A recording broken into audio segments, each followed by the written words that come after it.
Que a graça do Senhor Jesus Cristo, o amor de Deus o Pai e a comunhão do Espírito Santo sejam com todos nós. Amém. Você já teve a experiência de ser estrangeiro? Não estou falando de ser turista, embora como turista a gente já tem uma pequena experiência do que significa estar em outro país, em outra cultura, em outra civilização. Mas a minha pergunta é se você já teve a experiência de morar um tempo em outro país. Eu tive essa oportunidade de 2004 até 2009 com a minha família, minha esposa e meus 2 filhos. Nós moramos na Alemanha. E foi uma experiência muito interessante, muito especial e inesquecível para nós. Mas não é sobre isso que eu quero dizer. A experiência de ser estrangeiro em outra terra envolve várias coisas que a gente precisa observar. No meu caso, bem particular, eu ainda não sabia o idioma alemão. Então, o primeiro ano que eu estive lá, eu só fiz a aula de alemão, para depois entrar no estudo do doutorado na área do Antigo Testamento, na Universidade de Iena. Mas, quando eu estava fazendo o curso de alemão, obviamente, a gente tropeça na gramática, troca palavras, se esquece de palavras. É sempre um elemento tão interessante da gente poder se reconhecer agora como um estrangeiro tentando aprender um idioma novo. E aqui eu preciso dizer para você que foi sempre muito gratificante para mim. Até hoje mesmo, o meu alemão ainda não é aquele alemão top, como a gente poderia dizer, mas é interessante que eu nunca fui criticado por falar errado. Muito pelo contrário, no nosso culto de despedida na Alemanha, eu até ganhei um livrinho que o nosso missionário, nosso pastor lá, disse Roger Duden. Duden é um tipo de dicionário que tem na Alemanha, ou seja, eu andei até criando palavras novas no idioma alemão. Não saber o idioma e ser acolhido pelas pessoas que moram no país onde você é estrangeiro, não tem preço que pague. Eu sou muito grato a cada pessoa que me acolheu, mesmo com o meu jeito diferente de falar alemão, mesmo com a minha língua quebrada, de não conseguir articular tudo gramaticalmente correto. Mas não foi só o idioma. Nós fomos muito bem acolhidos na comunidade cristã que nos acolheu na cidade de Iena. Nós fomos muito bem acolhidos pelos nossos vizinhos no prédio no qual nós morávamos. Nós sempre fomos muito bem acolhidos como estrangeiros. Nunca nos sentimos rejeitados, nunca nos sentimos discriminados por não sermos alemães. Obviamente, se você olhar para mim, você olhar para os meus filhos, eles eram loirinhos de olhos claros, mas a gente era confundido às vezes como russos, porque o português, quando era falado por nós, soava um pouco como russo. Enfim, a experiência de ser estrangeiro, para mim e para minha família, foi sempre muito especial. Não temos nada do que reclamar. Eu sei que essa não é a experiência de todas as pessoas. Muitas pessoas, como estrangeiros, sofrem preconceito, discriminação ou são rejeitados. É também verdade que nós estamos vivendo numa época em que há uma mobilidade de muitas pessoas no mundo que são estrangeiros morando em outro lugar. São pessoas que tiveram que deixar todas as suas coisas para morar num outro lugar. Eu sabia que seria estrangeiro por um período de 5 anos. Muitos dos estrangeiros hoje não sabem por quanto tempo vão ficar fora do seu país, da sua pátria, sabem sequer se vão poder retornar para a sua pátria. Estima-se que nós somos hoje cerca de 6 milhões de refugiados. Essa é a palavra que tem sido usado para esse tipo de estrangeiro. Esse tipo de estrangeiro que está em outro lugar por conta de problemas, principalmente as guerras, situações de fome, situações de catástrofes. A Bíblia também fala do estrangeiro.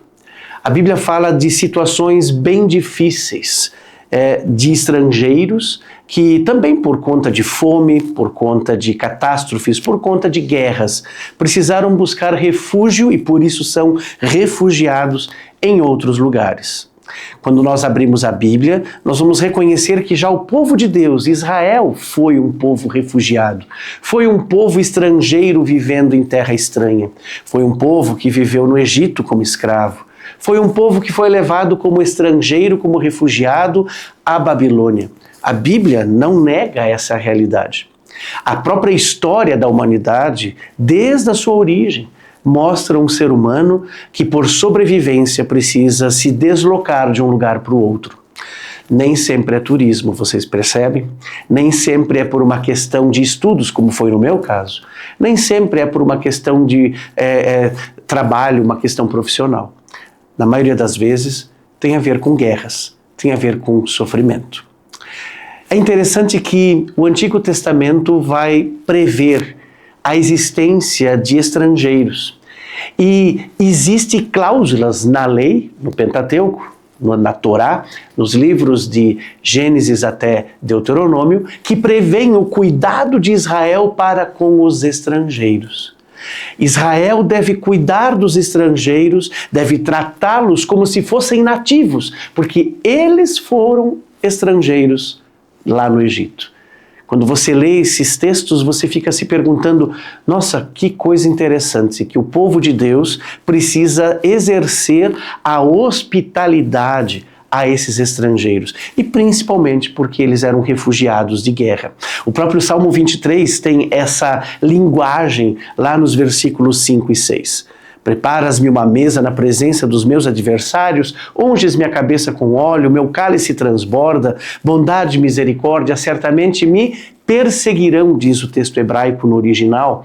Esse versículo 5 está falando da realidade de alguém que é um fugitivo, que é um refugiado, que agora chega no palácio real e é acolhido pelo rei. Ele pode sentar na mesa do rei.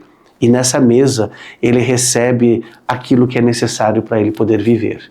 Agora não são mais os inimigos que o perseguem, mas sim a bondade e a misericórdia do Senhor.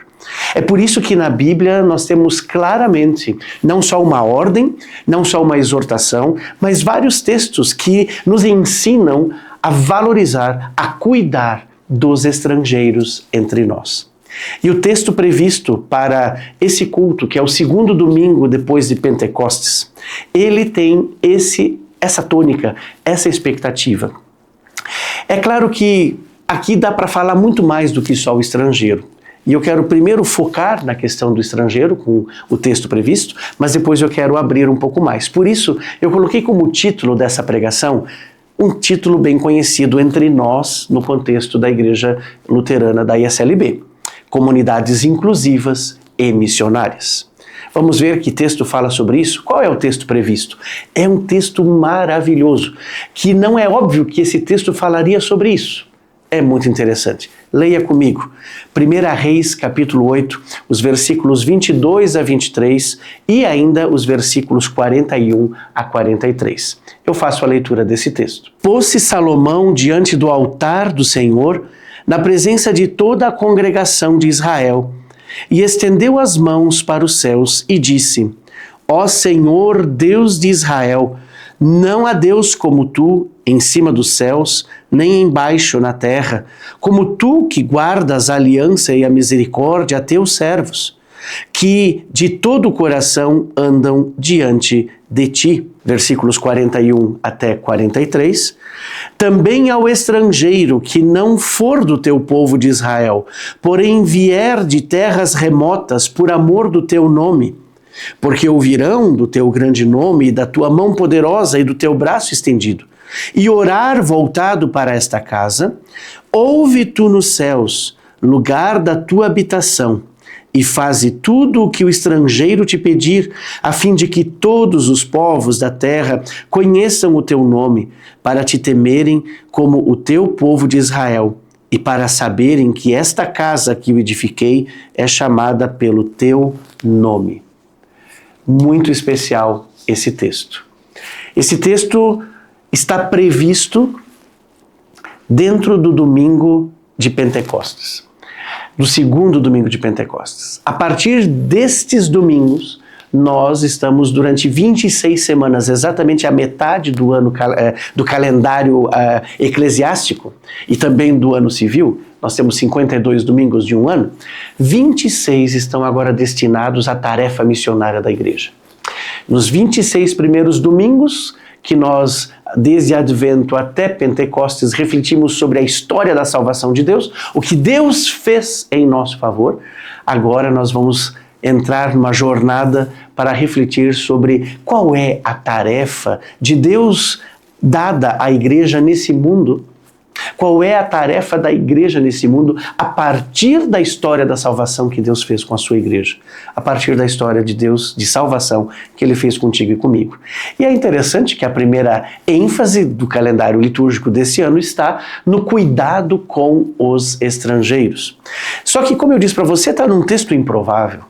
Esse texto está inserido no contexto da inauguração do Templo de Jerusalém, que foi construído por Salomão.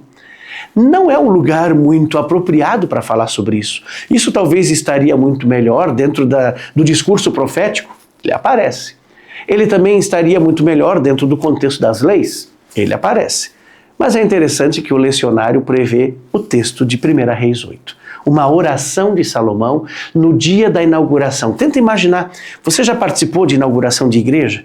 É um culto celebrativo, festivo, geralmente tem um almoço comunitário junto, tá a comunidade toda reunida, e aí a celebração começa com louvor, começa com palavras de gratidão e começa com oração. E nessa oração nós entregamos essa construção, essa igreja que foi construída, esse salão comunitário que foi construído a Deus, dedicando ao serviço do Senhor, dedicando ao trabalho missionário dessa igreja, dedicando à edificação dessa comunidade. É isso que está aqui no capítulo 8 de 1 Reis. Salomão está orando, está dedicando, entregando esse templo que ele construiu para o serviço do reino de Deus. O templo em Jerusalém, ele tinha uma única finalidade. Nesse templo seriam feitos os sacrifícios de louvor, gratidão, mas principalmente os sacrifícios de remissão de pecados. O templo em Jerusalém só existia basicamente para isso, para a salvação. Os sacerdotes foram instituídos por Moisés lá no livro de Êxodo, livro de Números e Levíticos, para justamente promover a salvação. Eles eram as pessoas responsáveis por mediar o perdão de pecados para o povo. Mas é interessante que quando você ler o capítulo 8, que eu quero recomendar, você percebeu que a gente fez só um recorte da oração? Nós começamos com o início da oração que Salomão faz e pulamos vários versículos até que chegamos no 41 e no 43, que é o trechinho que fala sobre os estrangeiros.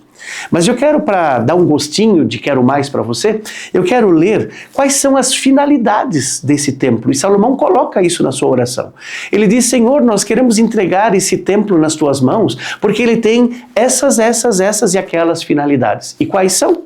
Vejam só, no versículo 29, ele vai dizer que o templo era o lugar onde o nome do Senhor habita e é invocado. O nome do Senhor. O nome do Senhor também aparece aqui várias vezes no nosso texto. O nome do Senhor é invocado. Quando nós invocamos o nome do Senhor na Bíblia, nós experimentamos duas coisas: a sua presença e a sua salvação. Quem invoca o nome do Senhor será salvo. Invoca-me no dia da angústia, eu te libertarei e tu me glorificarás. Assim diz o Salmo 50. Quem invoca o nome do Senhor experimenta a presença dele e experimenta a sua salvação. Não sai do mesmo jeito que entrou. Como é que você sai da igreja? Como é que você sai dos nossos cultos?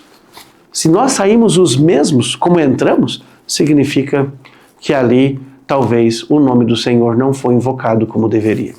Lamento ter que dizer isso. Mas muitos dos nossos cultos, às vezes, não têm absolutamente nada da palavra de perdão e de salvação. Nós deveríamos nos fazer uma autocrítica como é que os nossos cultos são celebrados. Eles promovem o perdão de Deus? Eles promovem a presença de Deus no meio do seu povo? Ou é apenas uma encenação? Fica para nós pensarmos. A segunda finalidade, continua no versículo 29 e 30, é o lugar de súplica e perdão. Súplica e perdão. No versículo 31, 32, é o lugar de justiça, e aqui não é justiça social, é o fato de Deus nos justificar por graça e fé. É o lugar onde eu experimento a justificação diante de Deus. Porque eu sou pecador. Quem sou eu para chegar na casa de Deus? Quem sou eu para experimentar a salvação? Eu sou pecador. Quem sou eu para invocar o nome do Senhor? Quem sou eu para estar na presença de Deus? Mas como a gente sabe, Deus busca o ser humano. Ele foi atrás de Adão e Eva e perguntou para Adão e Eva: Adão, onde é que tu estás? E eles estavam escondidos e fugiram porque ouviram a voz de Deus. Quando você entra no templo, assim era o templo de Salomão em Jerusalém, assim é para ser as nossas igrejas. É o lugar de súplica e de perdão. É o lugar onde eu experimento a justificação pela graça e pela fé. Porque eu vou ouvir que os meus pecados foram perdoados e que eu agora posso viver não mais essa velha vida. Eu posso experimentar transformação. Eu posso experimentar a salvação. Assim deveria ser o templo em Jerusalém. Assim deve ser as nossas igrejas hoje. Nos versículos 33 a 34 fala que é o lugar da conversão, é o lugar do arrependimento. É o lugar em que o povo de Deus vinha com o coração contrito. Não era o sacrifício mais importante. Tanto é que o profeta Oséias vai dizer, misericórdia quero e não holocaustos. Uma palavra que Jesus retoma mais tarde, quando ele está na casa do Mateus, do Levi, e os fariseus ficam indignados que ele come com um publicano e pecador. Misericórdia quero e não holocaustos. Os holocaustos faziam parte do culto, mas não adiantava fazer só o sacrifício se o coração não estivesse contrito, arrependido, se não houvesse conversão. Por isso que religião não presta. A nossa religiosidade não leva a lugar nenhum. Eu posso ser a pessoa mais religiosa e não me converter ao Senhor. Nada vale a minha religiosidade. De nada presta eu ir para o culto todo domingo, fazer minhas orações, ler a Bíblia, ser alguém envolvido no trabalho da comunidade, se não há o arrependimento, se não há conversão de vida, mudança de rumo de vida, entrega total a esse Deus que se entregou totalmente por nós. Olha que lugar especial é o Templo de Jerusalém. Assim deveria ter sido. Olha que lugar especial é a nossa igreja, as nossas comunidades. Elas são assim, elas promovem isso. Continua o texto, nos versículos 35 a 36, é um lugar para aprender a andar com Deus. Um lugar para aprender a andar com Deus. Andar com Deus, na Bíblia, no Antigo Testamento, significa viver num relacionamento de comunhão íntimo com Deus. Noé andou com Deus, Abraão andou com Deus, Enoque andou com Deus. E eles andaram intimamente com Deus. Não foi assim, de novo, uma religiosidade, assim, a gente vai para o culto quando a gente tem vontade. A gente crê em Deus, é verdade. Agora com o censo, os resultados que saíram, o resultado do censo que saiu no Brasil ainda é tão relativo. Porque as pessoas dizem tantas coisas sobre religião, porque no Brasil é feio não ter religião. A pergunta é se elas de fato têm um relacionamento com Deus. Eu relativizo pessoalmente todo o resultado do censo em relação à religião, porque ele não é real. Porque uma coisa é o que eu digo para a mulher do censo, outra coisa é como eu vivo diante de Deus. As estatísticas são bem mais precárias do que a gente pode imaginar, para a nossa tristeza. É por isso que o Ocidente está sendo descristianizado. E o que se diz hoje de igreja evangélica, a gente tem que questionar se de fato vem do próprio Evangelho. Esse texto é provocativo. Esse texto, ele nos questiona até as entranhas. Ele está perguntando para você e para mim se as nossas comunidades são isso, se os nossos cultos promovem isso, se a nossa igreja é uma igreja que promove isso, se ela quer ser inclusiva e missionária. Ela promove a conversão e o arrependimento, ela é um lugar de súplica, ela é um lugar da justificação, ela é um lugar do perdão. O nome de Deus habita neste lugar, nesta comunidade. Além disso, nos versículos 37 e 38, é um lugar de avivamento. Se é um lugar para eu aprender a andar com Deus, isso é o lugar do discipulado. Ao passar pelo discipulado, ao aprender a andar com Deus, a caminhar com Ele, porque não sou eu que convido Jesus para andar comigo. É Ele que me convida para ser seu discípulo, por isso que discipulado é eu que aceito o convite de Jesus, e não Jesus que tem que andar comigo por onde eu vou. Eu só ando por atalhos e pirambeiras. Ele é o caminho, a verdade e a vida. Só Ele me leva para o Pai. A nossa comunidade promove esse caminho? As nossas igrejas estão apontando para esse caminho, que é Jesus Cristo? Ou são outros caminhos e atalhos que está cheio por aí? Para nós perguntarmos e fazermos a nossa autocrítica. E aí, se nós andamos no caminho certo, que é Jesus, nós chegamos ao Pai. E quem chega ao Pai é transformado, experimenta avivamento. É o que está escrito ali. A chaga do coração é curada. Essa é a palavra que o autor de 1 Reis está usando. Nos versículos 41 e 43, exatamente o texto da nossa pregação, é o lugar de refúgio para o estrangeiro. Sobre esse eu vou falar logo mais, porque é o texto previsto da prédica. Mas nos versículos 44 e 45, agora começa uma questão missionária, uma questão diaconal do lugar, do espaço de culto das nossas comunidades. Porque o templo era para ser um lugar de justiça em meio à guerra. Olha só, lugar de justiça em meio à guerra. A guerra é muito injusta.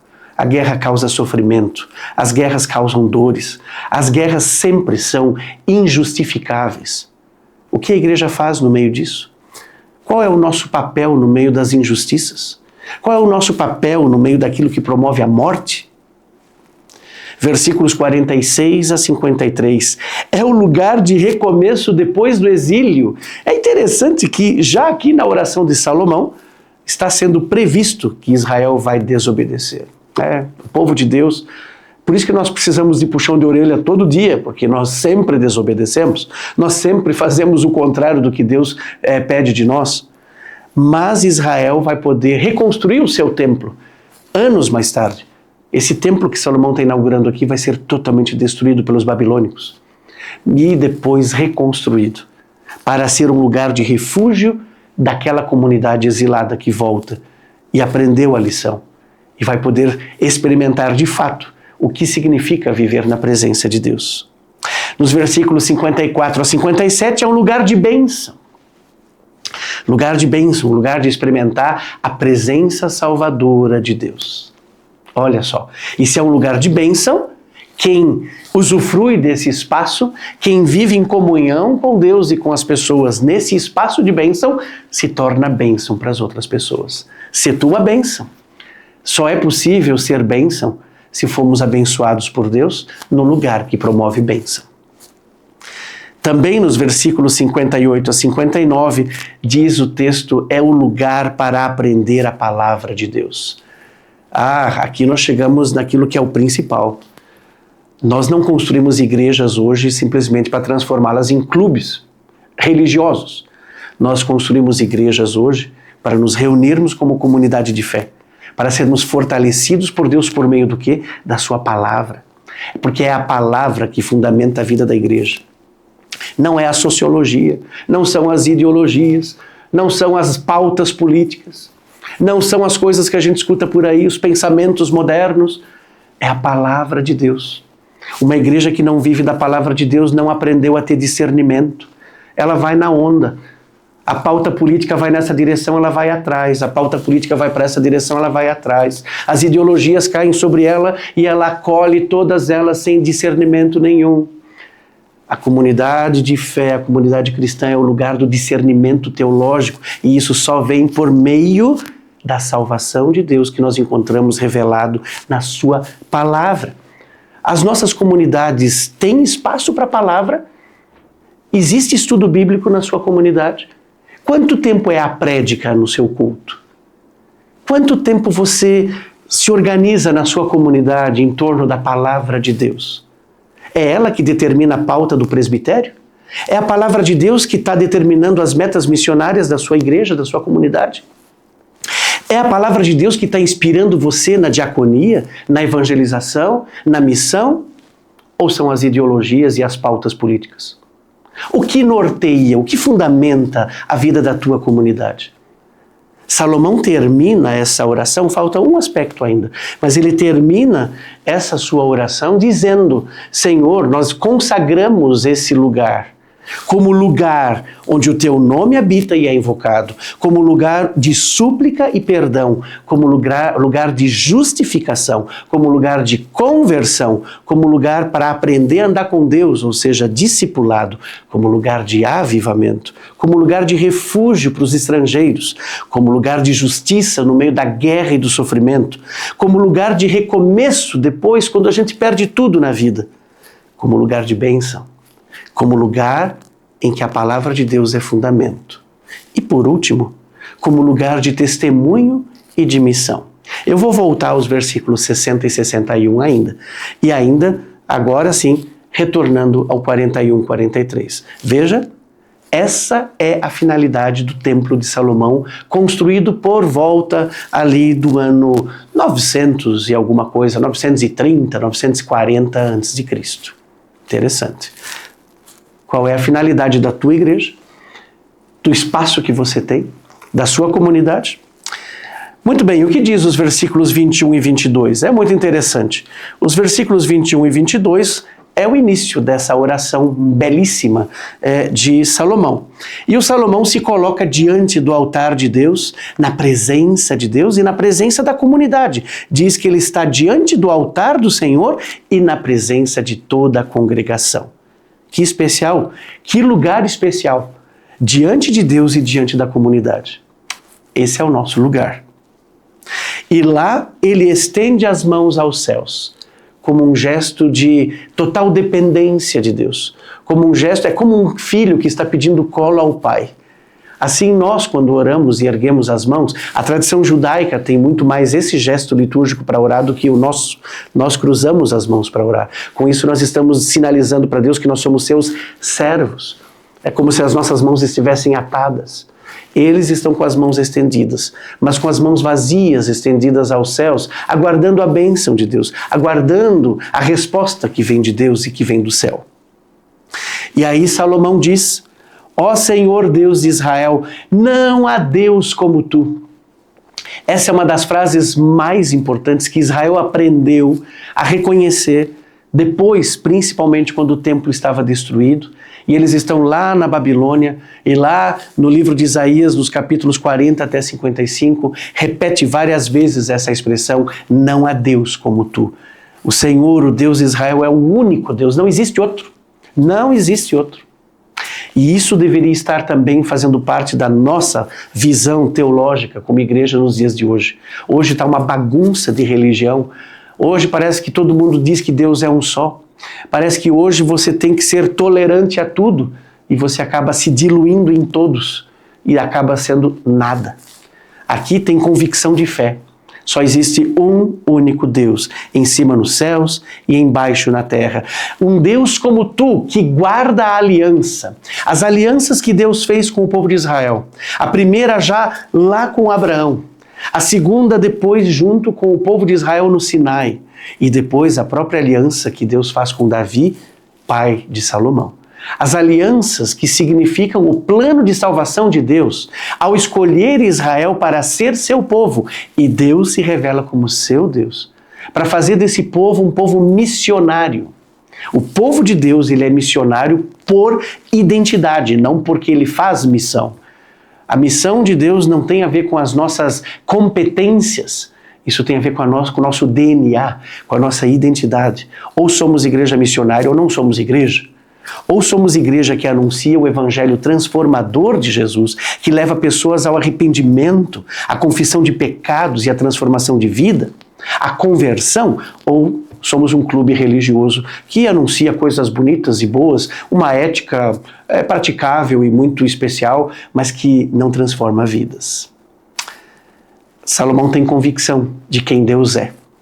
E Salomão tem convicção de quem nós somos. Tu guardas a aliança e a misericórdia aos teus servos. Eles se colocam como servos. Servos que de todo o coração andam diante de ti. Essa é a descrição do povo de Deus. Assim deveria ser o povo de Deus.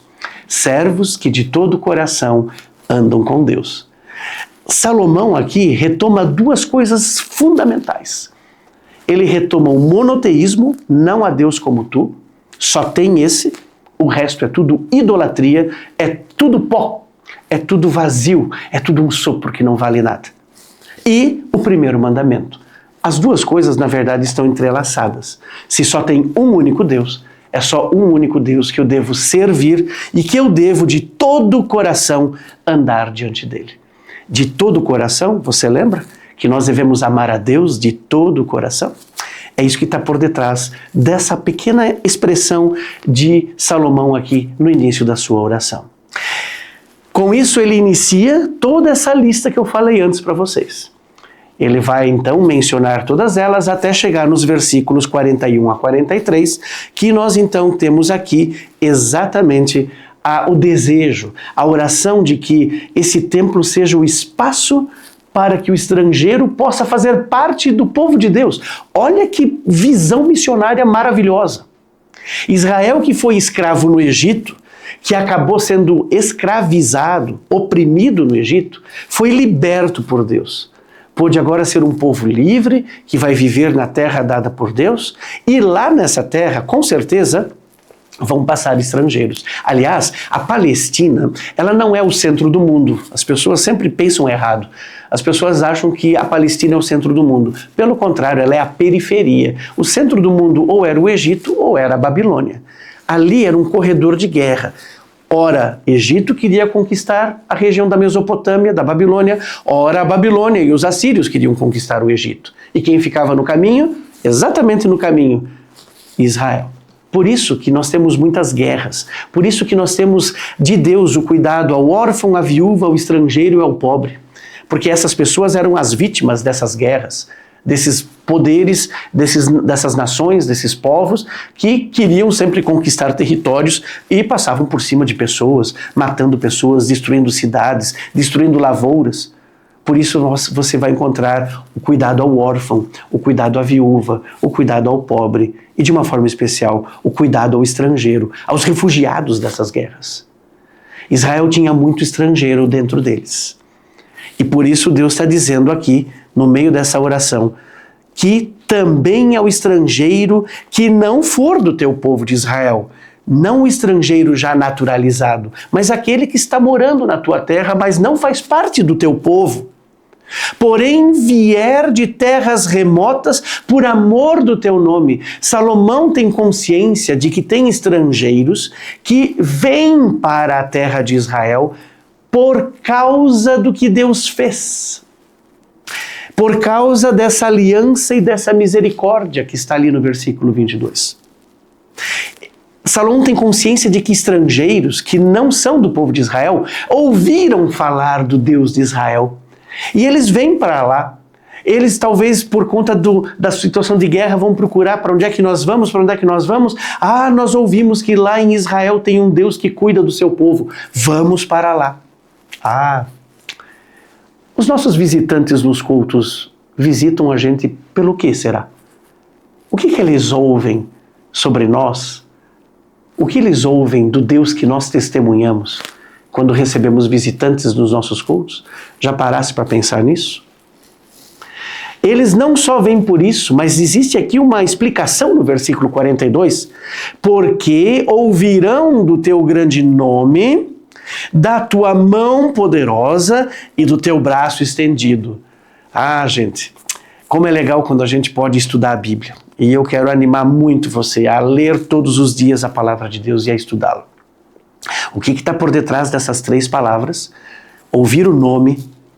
Não só isso, diz ali ainda, saber ouvir da mão poderosa e do braço estendido. Ao que se refere isso? Se refere ao ato salvífico de Deus. Deus, ele revelou o seu nome para Moisés. Quando ele chamou Moisés para ser o cara que ia libertar o povo do Egito. Como é que Moisés foi usado por Deus para libertar o povo do Egito? Revelando o nome. E Deus, com a mão poderosa, abriu o mar vermelho, com o braço estendido, tirou o povo de Israel do Egito. Isso aqui é a linguagem do Êxodo. Isso aqui é a linguagem da história da salvação de Deus. Traduzindo isso para a fé cristã agora, É como se nós ouvíssemos falar do nome de Jesus como estrangeiros. E de que ele, com mão poderosa e braço estendido na cruz, libertou você e eu dos pecados. Os estrangeiros estão ouvindo isso de nós cristãos? As pessoas que são de outras religiões ouvem exatamente esse testemunho? Elas estão vindo para as nossas comunidades porque elas percebem que essa mensagem é diferente do que elas têm como sua mensagem? O Evangelho tem cativado pessoas de outras religiões ou de outras filosofias para serem consoladas pelo Evangelho de Jesus? O que elas têm ouvido de nós? O texto continua, versículo 42, e também orar, ou seja, eles não vêm só por causa do nome, porque eles sabem da salvação de Deus, mas eles vêm para esse templo para orar. Eles querem falar com Deus. Olha só. Os teus visitantes no culto não vêm para preencher espaço. Aliás, ninguém mais vai para a igreja hoje porque não tem o que fazer, né? Ninguém mais vai para a igreja hoje por tradição. As pessoas vão para a igreja porque elas querem botar para fora, diante de Deus, o que elas têm no coração. Assim também são os nossos visitantes, assim também são os estrangeiros, assim também são aquelas outras pessoas que nunca ouviram falar do Evangelho, mas agora estão começando a ouvir, estão percebendo que tem algo diferente nessa mensagem, estão ouvindo que tem salvação e elas querem orar e falar com Deus. E aí o Salomão então diz para Deus: ouve tu, Senhor. Ouve a oração desse refugiado, ouve a oração dessa pessoa que é estrangeira e que está entre nós. Ouve, Senhor, lá dos céus, lá do lugar onde tu habitas. Faze tudo o que esse estrangeiro pedir.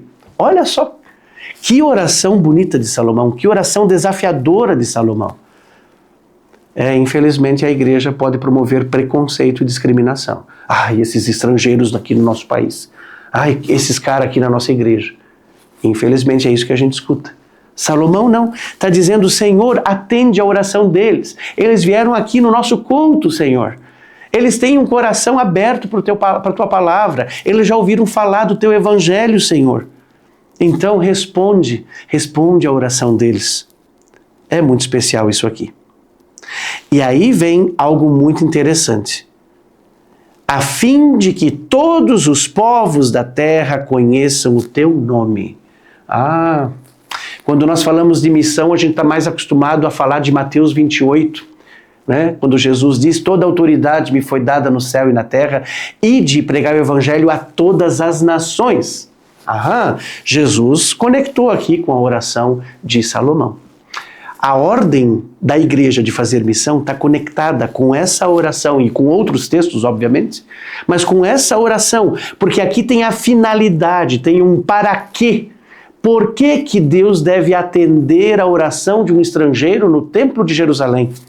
A fim de que todos os povos, todas as nações da terra conheçam o teu nome, para te temerem como o teu povo Israel. É para os estrangeiros terem a mesma fé do povo de Israel. Isso é missão. Isso é evangelização. Não é só uma diaconia que está preocupada com o pão. Ela está preocupada também com a transformação de vida. Isso é bem importante. Além disso, temerem como o teu povo de Israel e para saberem que esta casa que eu edifiquei é chamada pelo teu nome. Ou seja, eles se identificam a um pertencimento dessas nações nessa casa, nesse templo que é construído, para que eles possam fazer parte do povo de Deus. Ou seja, não é estrangeiro que vai permanecer estrangeiro com a sua fé, mas são estrangeiros que são alcançados por Deus pelo Evangelho. E agora eles são também parte do povo. Eles têm a mesma fé, o mesmo Deus. Eu quero finalizar lendo os versículos ainda finais, como eu falei para vocês, os versículos 60 e 61 dessa oração. É o amém do Salomão. E lá diz assim: para que todos os povos da terra saibam que o Senhor é Deus e que não há outro. Retomou o assunto do nosso texto.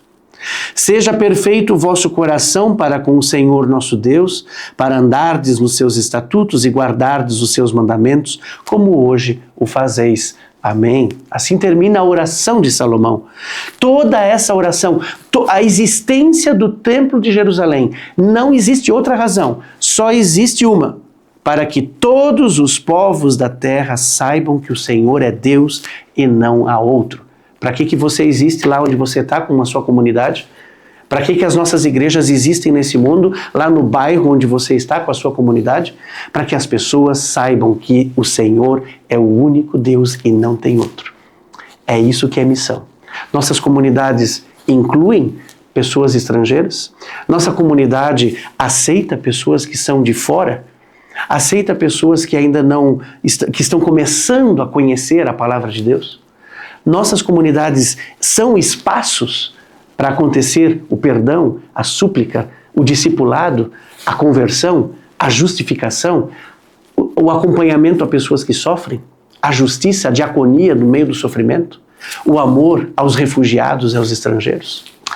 Eu poderia citar para vocês, e é que bom que eu posso citar isso, sem citar nomes, mas eu posso dizer para você, existe tanto no Brasil quanto fora do Brasil, muitas comunidades, também entre nós, que têm acolhido os venezuelanos, e que tem feito culto em espanhol para eles. Eles não estão só interessados em ajudá-los com o idioma português, ou com os documentos aqui no Brasil, ou a encontrar emprego. Eles também estão fortalecendo a fé desses venezuelanos. Na Europa existem muitas igrejas cristãs que acolheram os afegãs, que vieram do Afeganistão refugiados, o povo da Síria e também agora o da Ucrânia.